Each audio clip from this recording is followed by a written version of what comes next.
Morning students. Now we will see second part of अविकारी शब्द, यानी कि आज हम क्या पढ़ेंगे, अविकारी शब्द का सेकंड पार्ट। पहले वीडियो में आपने देखा कि अविकारी शब्द का आपने कौन सा भेद पढ़ा था। फर्स्ट भेद क्रिया विशेषण, और क्रिया विशेषण कितने प्रकार का होता है। अब आप देखेंगे अविकारी शब्द का सेकंड पार्ट, सेकंड भाग संबंध बोधक शब्द। अविकारी शब्द कितने प्रकार के थे? 4 प्रकार के। फर्स्ट आपका था क्रिया विशेषण, सेकंड संबंध बोधक, थर्ड समुच्चय बोधक and last fourth one is विस्मय आदि बोधक। तो आपने अभी क्रिया विशेषण का फर्स्ट पार्ट पढ़ा और उसके भेद पढ़े। अब आप पढ़ेंगे संबंध बोधक, समुच्चय बोधक और विस्मय आदि बोधक। Now see the page number 77। Open your book and see the page number 77. संबंध बोधक शब्द, जो शब्द संज्ञा या सर्वनाम के साथ लगकर उनका संबंध वाक्य के अन्य शब्दों से जोड़ते हैं, संबंध बोधक शब्द कहलाते हैं।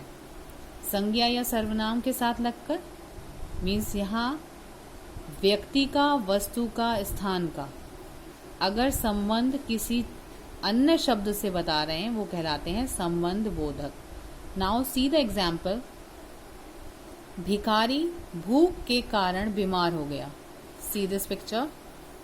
भिखारी भूख के कारण बीमार हो गया। उसकी बीमारी का क्या कारण था कि वह भूख के कारण बीमार हुआ। के कारण, ये संबंध बता रहे हैं कि भिखारी भूख की वजह से या भूख के कारण बीमार हो गया। के कारण। See the second one. नदी के किनारे मंदिर है।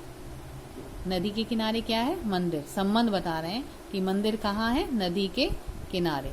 तो के किनारे क्या होगा? संबंध बोधक शब्द। के कारण, के किनारे।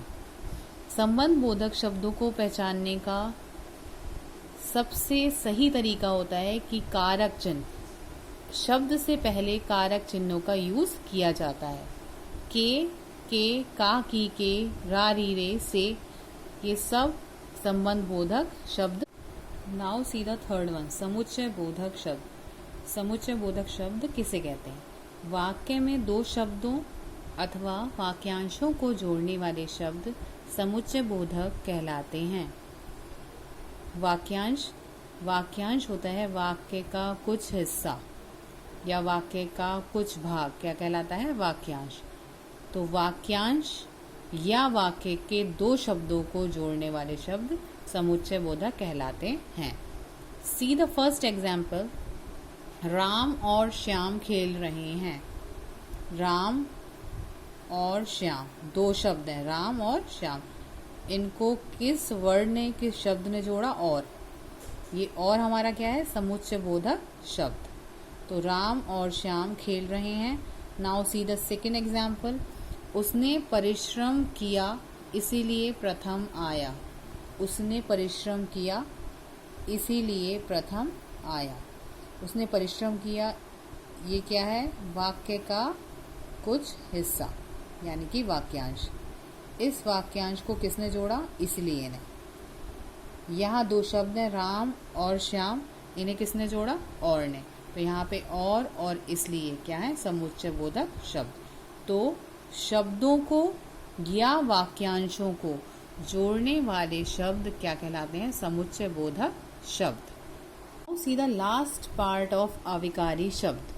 अब हम पढ़ेंगे अविकारी शब्द का लास्ट पार्ट, लास्ट भाग या लास्ट भेद, विस्मय आदि बोधक शब्द। Now see the page number 78। विस्मय आदि बोधक शब्द किसे कहते हैं? जो शब्द हैरानी, खुशी, घृणा, दुख और भय आदि भावों को प्रकट करते हैं। भाव क्या होते हैं? जो आप फील करते हैं। कोई हंसी की बात आपने सुनी, आप हंस दिए। आपके साथ कुछ अच्छा हुआ, आप खुश हो गए। आपको कुछ आपके साथ बुरा हो गया, आप क्या हो गए? दुखी हो गए, आप डर गए। ये सब भाव क्या कहलाते हैं? विस्मय हो जाना, हैरानी हो जाना, ये सब कहलाते हैं विस्मय आदि बोधक शब्द। Now see the example.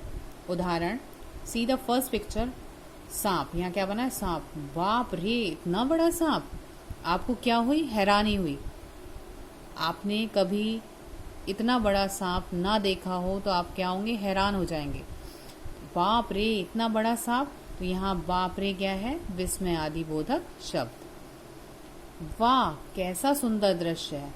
ये सीन आपको कैसा लग रहा है? सुंदर। वाह, कैसा सुंदर दृश्य है। या वाह क्या है? इसमें आदि बोधक शब्द। Now see the third one, शाबाश, तुमने तो कमाल कर दिखाया। शाबाश, विस्मय आदि बोधक शब्द। बाप रे, हैरानी दिखा रहा है। वाह क्या दिखा रहा है? वाह दिखा रहा है खुशी। आपको किसी चीज को या किसी व्यक्ति को कोई दृश्य देखकर जब आपको खुशी मिलती है, आप क्या कहते हैं? वाह, कितना सुंदर दृश्य है। तो ये वाह होता है विस्मय आदि शब्द, विस्मय आदि बोधक शब्द। नाउ सी द थर्ड, शाबाश। शाबाश, तुमने तो कमाल कर दिया। यहाँ क्या दे रहा है? यहाँ पे आपको शाबाशी दी जा रही है कि आपने बहुत अच्छा काम किया है। खुशी हो रही है कि आपने बहुत अच्छा काम किया है, तो शाबाश, तुमने तो कमाल कर दिया। तो बाप रे, वाह, शाबाश, ये सब क्या है? विस्मय आदि बोधक शब्द।